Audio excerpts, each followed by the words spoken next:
নাবালিকা ধর্ষণ কাণ্ডে আবারও এক নাবালক অভিযুক্তকে জালে তুলল রাজধানী আগরতলা সংলগ্ন শ্রীনগর থানার পুলিশ।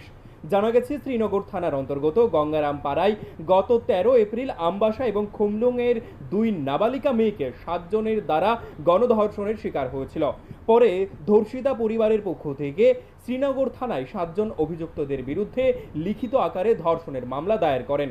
পুলিশ ধর্ষণের মামলা নথিভুক্ত করে প্রথমে দুই নাবালক ও এক 18 ঊর্ধ্ব অভিযুক্তকে আটক করতে সক্ষম হয়।